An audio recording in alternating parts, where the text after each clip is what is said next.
Welcome to part 4 of Bitovi Academy's Learn Docker training. In this video, we're going to build a Dockerfile. If you recall from part 2, a Dockerfile is just a plain text file used to build an image. In the root of our application repository, we are going to create a Dockerfile with a capital D. The first line of our Dockerfile is going to be from node:15. The first line of any Dockerfile is a from instruction. Because we are looking to containerize a Node.js app, our from instruction will be node:15. The node part specifies the name of the image we want to use. The :15 part is a tag and specifies the version of the image we want to use.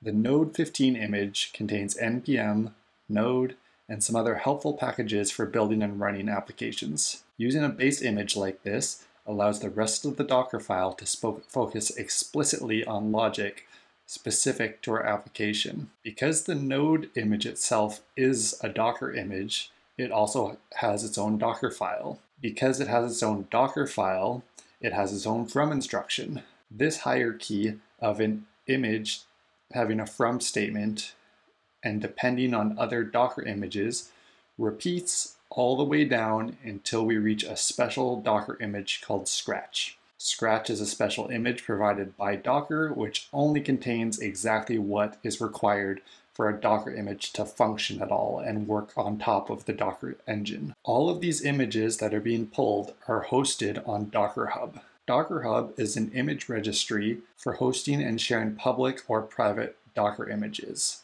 You can see it yourself by going to hub.docker.com. The next two lines of our Dockerfile will be arg port equals 8000 and env port equals $port.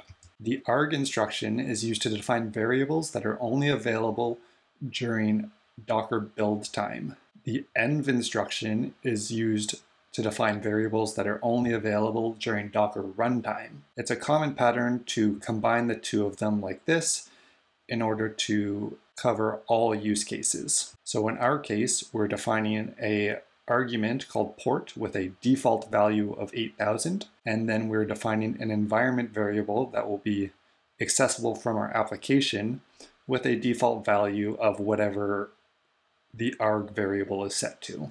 Next instruction we're going to add is workdir app.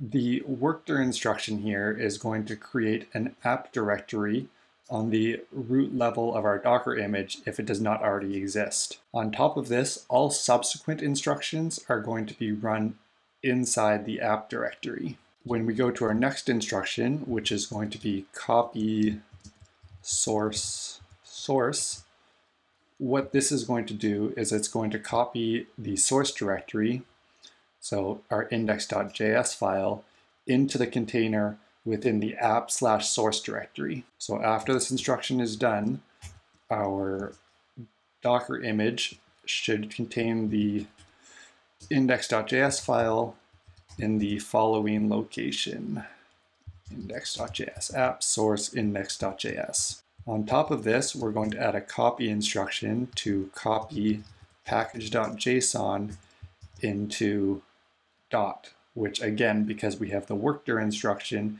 is going to copy this file into app/package.json.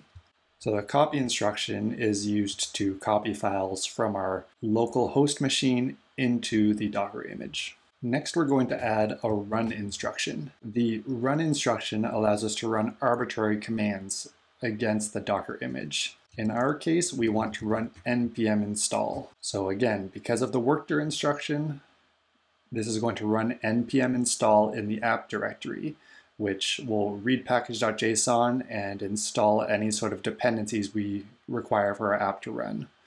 Next, we're going to add an expose instruction, and we're going to give it a value of $port. Honestly, the expose instruction is mostly just documentation to whoever is reading the Dockerfile. It doesn't actually do anything, but it's supposed to specify to the reader that we are looking to expose a port that the container will listen on. The final instruction we want to add is a special one called CMD. The CMD command is not run during build time, but actually is the command used to start our Docker container. When this command finishes, the container will be destroyed. In our case, we want our command to be npm start to start our server using nodemon. And then this process will run until a fatal error occurs or we manually kill the container. And that's it. For more information on each instruction, you can read the write-up for this section of the course, or just check out the official docs yourself. Now that we have our Dockerfile, next chapter, we'll be looking at actually building and running our image.